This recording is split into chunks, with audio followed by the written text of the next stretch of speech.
Dans le traitement, on peut être amené à enlever l'utérus. Donc, si on enlève l'utérus d'une femme, elle ne peut plus procréer.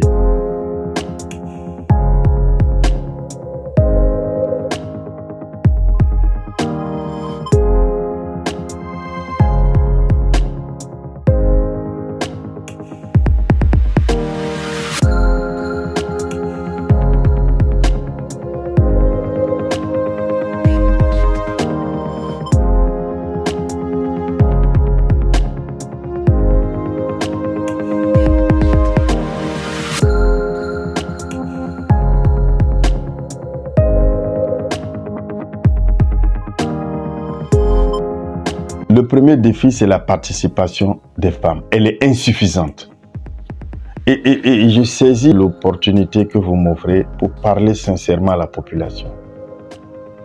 Parce que la meilleure manière de lutter contre le cancer du col de l'utérus, c'est de participer au dépistage.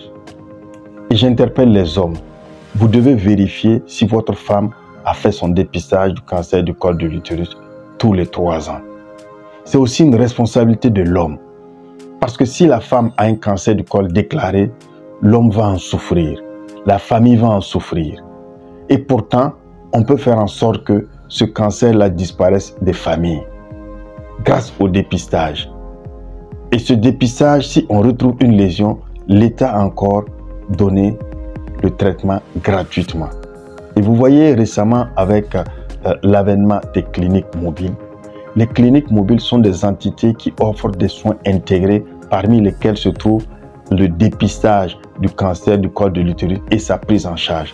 C'est pour permettre donc au système de santé de faire une stratégie avancée pour aller vers les populations qui n'ont pas de structure de santé à côté ou vers les populations déplacées internes pour leur offrir un paquet minimum de services parmi lesquels se trouve le dépistage du cancer du col et le traitement des lésions précancéreuses.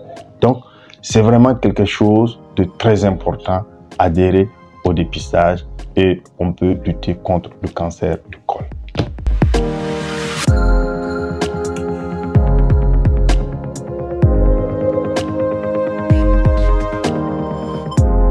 Les habitudes, c'est éviter le vagabondage sexuel.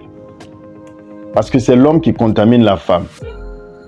Et c'est la femme qui développe le cancer du col de l'utérus. Donc, c'est de demander au couple d'être fidèle.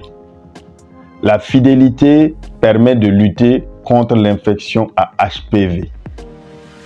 Donc, la fidélité est également une des armes de lutte contre le cancer du col de l'utérus. Soyez fidèle à votre femme.